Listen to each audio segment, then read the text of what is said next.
এই যে দিয়ে গেলাম ওরে যদি আমার পিছনে পিছনে পাঠাইছে না তাহলে আপনাকে মাইয়ার 2 পাও ধরে মাপ চাবো না ওর 2 পাও ধরে ঘুরামু আর আপনাকে পিটামু ওরে দিয়া পিটামু আপনাকে এই অজব জামাইয়ের সাথে আমার মেয়েটার বিয়ে দিয়ে ভুল করছি। আম্মা একদম ঠিক কথা কইছো। তাই শ্বশুর বাচ্চা শালা এই কথা কবি না একদম কোনো কথা কবি না ভুল করছেন না এই যে দিয়ে গেলাম এখন ভুলটা শুধরাইবেন কিন্তু এই দিল্লি কা লাড্ডু পাঠায়েন না এই লাড্ডু যদি আবার পাঠান আমার বাড়িতে ওই লাড্ডু দিয়া পিটামু এই এই জামাই এই তুমি হুমকি ধামকি দিয়ে আমার মায়ের ফালায়া থুয়া চইলা যাইবে আমার হিসাব নিকাশ দিবা না, এটা তো হইব না। কে হিসাব আমি যে তোমার 2 লাখ টাকা দিছি সেই টাকার হিসাব, সেই টাকা কই?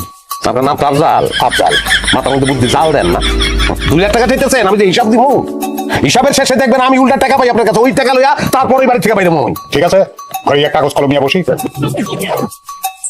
ওরে বাবা, এত বড় কি হিসাব আমি জানতাম।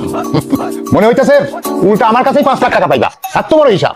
হিসাব ক্লিয়ার কাট আপনার মায়ের লোক আমি সংসার করতেছি 2 বছর 24 মাসে থাকা এবং খাওয়া বাবদ আমি বেশি ধরে নিয়ে 10,000 করে ধরছি 10 দিয়ে গুণ দিলে 2,40,000 টাকা মার্কেট করে দিচ্ছি 75,000 টাকা অসুখ ছিল চিকিৎসা করাইছি 22,000 টাকা গেছে 2 বছরে 3 দিন সিঙ্গারা খাইছি আমি 30 টাকা গেছে অন্যান্য বিবিধ খরচ 9,300 টাকা টোটাল যোগ করে দাঁড়াইছে গিয়া 3,48,170 টাকা সি সি জামাই 2 বছর 30 টাকা সিঙ্গারা খাওয়াইছো হেটাও লিখে রাখছো?